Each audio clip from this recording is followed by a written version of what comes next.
Hello. आज हम आपको स्टैंडर्ड सर्विस की जो टाइमलाइन है और उसके साथ साथ जब आपको एक ईमेल आ जाती है कि आपका केस स्ट्रेट फॉरवर्ड नहीं है तो उस सूरत में क्या होता है।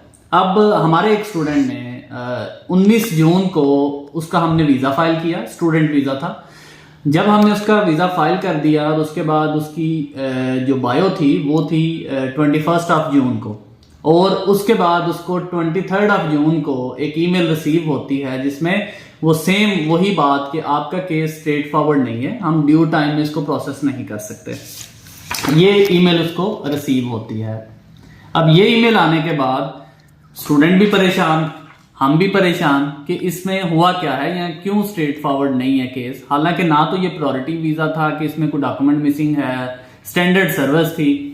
अब उसके बाद जो है वो वेट किया गया, ईद की यहाँ पे छुट्टियां आ गई और इसके बाद जब हम नेक्स्ट इसमें मूव ऑन हुए तो हमें जो पता चला ना ही उसमें कोई ऐसी ईमेल रिसीव हुई कि जिसमें कोई मिसिंग डॉक्यूमेंट मांगा गया।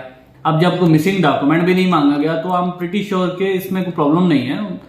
अगर उनको कोई डॉक्यूमेंट रिक्वायर्ड होता तो वो पूछ लेते। ये जस्ट एक ऑटो ईमेल थी जो स्टूडेंट को रिसीव हो गई उससे एक दिन के बाद, और वो उस बात पे परेशान भी हुआ इस बात पे कि मेरा कोई केस में प्रॉब्लम तो नहीं आ गई। उसके बाद अगर हम बात करें तो नेक्स्ट जो ईमेल उसको ग्रांट की रिसीव हुई जिसमें वीजा डिसीजन रिसीव होता है, वो अगर हम बात करें तो ये इस पे डेट जो आ रही है वो आ रही है 29 जून।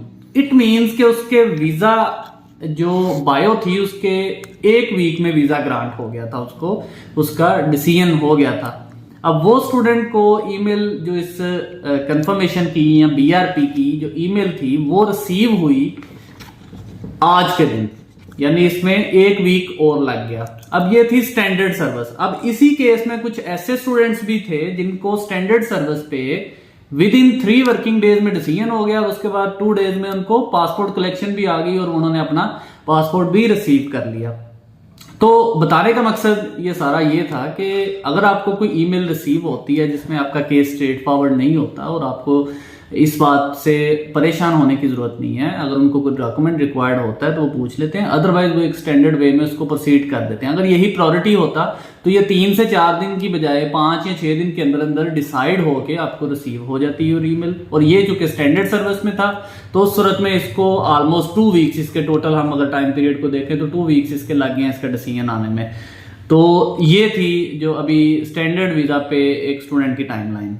Thank you.